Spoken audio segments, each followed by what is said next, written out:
Like any autocrat, he has taken extraordinary measures to maintain control over his realm. He produced a plan exactly 2 years ago that would have zeroed out the voting rights for everyday shareholders with a new voteless Class C share, only to pull back at the last minute as a Delaware court case was set to begin. He has received the irrevocable proxies of many Facebook insiders, allowing him to control their votes indefinitely.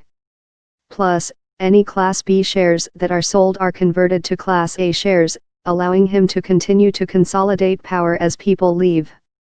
While Congress is right to focus on Cambridge Analytica, and electoral malfeasance, and political ads, and a whole crop of other controversies surrounding Facebook, it should instead direct its attention to the single solution that would begin to solve all of this: dissolve Facebook's dual-class share structure and thereby democratize its ownership.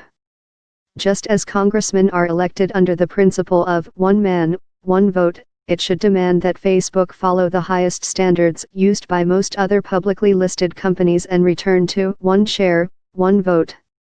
Video. Here's a sneak peek at Mark Zuckerberg's planned testimony Wednesday. For more news videos visit News Pulse View. Zuckerberg himself should certainly agree with this.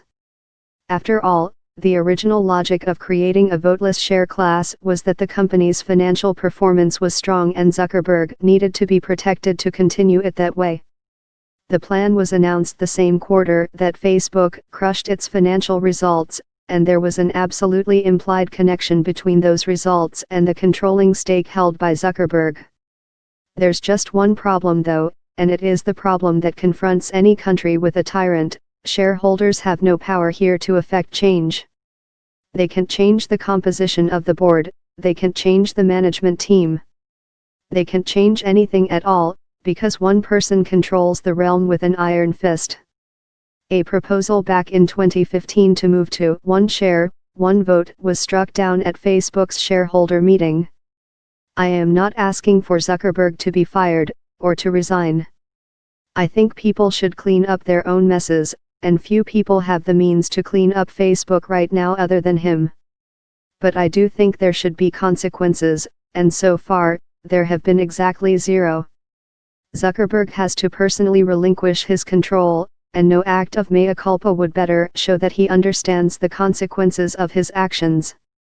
There is a counter-argument, which is that ravenous mobs of private investors would swoop into Facebook and force the company to steal even more data from users to sell to advertisers if Zuckerberg lost control. I am wholly unconvinced though, mostly because Facebook has basically done precisely that over its entire history. Plus, any further deterioration of trust with users would strike at the heart of its financial results. Zuckerberg says in his prepared statement that, "My top priority has always been our social mission of connecting people, building community and bringing the world closer together."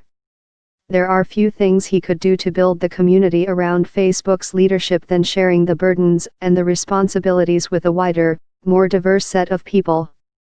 Take a page from American history, and abolish the discrimination inherent in the dual-class share vote.